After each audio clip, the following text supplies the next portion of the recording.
بسم اللہ الرحمن الرحیم۔ السلام علیکم دوستو، اچھی ویڈیوز اور روزانہ اسلامک واقعات کے لیے ہمارے اس چینل کو لازمی سبسکرائب کر دیں۔ زمانہ جاہلیت میں ذباب نامی ایک شخص بت پرست تھا۔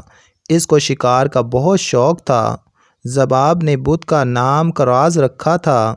ایک بکرا کراز کے نام پر ذبح کر کے اس کا خون بت پر چڑھایا اور دستے بدستہ عرض کی، آپ میں سب قدرت ہے، اپنی عنایت سے مجھے کوئی شکار عنایت فرمائے۔ بت کے اندر سے آواز آئی، جاؤ، تمہارے خیمے کے پاس ایک کتا ملے گا، اسے تم پال لو، وہ تمہارے لیے شکار پکڑے گا۔ بت کے منہ سے یہ کلام سنتے ہی ذباب نے خیمے کی طرف دوڑتے ہوئے آ کر دیکھا کہ ایک سیاہ کتا کھڑا ہے۔ ذباب نے اسے پکڑا تو وہ دم ہلاتا ہوا اس کے ساتھ ہو لیا۔ ذباب نے اس کتے کا نام حیاض رکھا۔ وہ رات دن شکار کھیلنے میں مصروف ہو گئے۔ کتا جو بھی جانور شکار کرتا پھر وہ ذباب بت کے سامنے لا کر ذبح کرتے اور خون بت پر چڑھاتے اور گوشت مہمانوں کو کھلاتے اور خود بھی کھاتے۔ تھوڑے ہی عرصے میں اس کتے نے ذباب کو مالا مال کر دیا۔ دور دور سے مہمان آتے اور بت کے ذبیحہ کو خوشی سے کھاتے، یہاں تک کہ حضور صلی اللہ علیہ وآلہ وسلم مبعوث ہوئے۔ جب اس کے مکان پر ہر روز مہمان آتے تھے تو ایک دن حسب معمول ایک شخص آیا اور کہا کہ میں آج نبی کریم صلی اللہ علیہ وآلہ وسلم سے قرآن سن کر آیا ہوں۔ جب اس مہمان نے سید المرسلین صلی اللہ علیہ وآلہ وسلم کی کچھ باتیں کی تو خلاف عادت وہ کتا بھی کان لگا کر باتیں سننے لگا۔ جب وہ شخص باتوں سے فارغ ہوا تو ذباب کتے کو جنگل میں شکار کرنے کے لیے لے گیا۔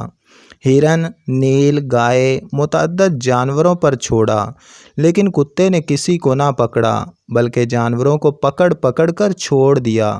ذباب نے کہا، آج کتے کو کیا ہوا ہے؟ کتا تو خاموش تھا، مگر غیب سے ایک آواز آئی کہ ذباب، اس کتے نے ایک بڑی بات کی خبر سن لی ہے۔ اگر تمہیں بھی معلوم ہو جائے تو تم بھی اسے معذور سمجھو گے۔ پس کتے کو گھر لے آیا۔ راستے میں ایک دیو کی صورت کا انسان بھی گدھے پر سوار اور دوسرا شخص بھی اس کے ساتھ سوار سامنے سے آتے ہوئے نظر آئے۔ ان دونوں کے پیچھے ایک حبشی غلام کے ہاتھ میں بڑے زبردست کالے کتے کی رسی پکڑے چلا آتا ہے۔ ان سواروں میں سے ایک نے میرے کتے کی طرف اشارہ کر کے کہا، اے کتے، شکار کرنا چھوڑ دو، محمد صلی اللہ علیہ وآلہ وسلم تشریف لائے ہیں۔ ذباب گھر پہنچ کر سوئے تو ایک آواز سنی۔ آنکھ کھول کر دیکھا تو حبشی غلام کے ہاتھ میں جو کتا تھا وہ کتا حیاض کتے کے ساتھ باتیں کرنے لگا۔ حیاض کتے نے اس کتے سے کہا، ذرا ٹھہر جاؤ، ابھی گھر والا آتا ہے۔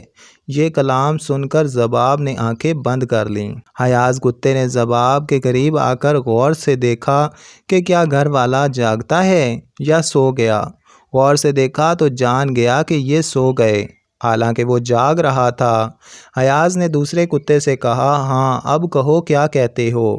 گھر والا سو گیا ہے اور کوئی بھی ہماری بات نہیں سن رہا۔ کالے کتے نے کہا کہ تو نے وہ جو دو سوار دیکھے، یہ دونوں بڑے قومی سہیکل والے جن تھے۔ یہ وہ ہے جو حضور اکرم صلی اللہ علیہ وآلہ وسلم سے قرآن مجید سن کر مسلمان ہو چکے ہیں، اور حضور صلی اللہ علیہ وآلہ وسلم نے اپنی طرف سے ان دونوں کو روئے زمین کے جنات اور شیاطین پر مسلط کر دیا ہے، جو بتوں کے اندر بولتے اور بتوں کے ذریعے سے گمراہ کرتے ہیں۔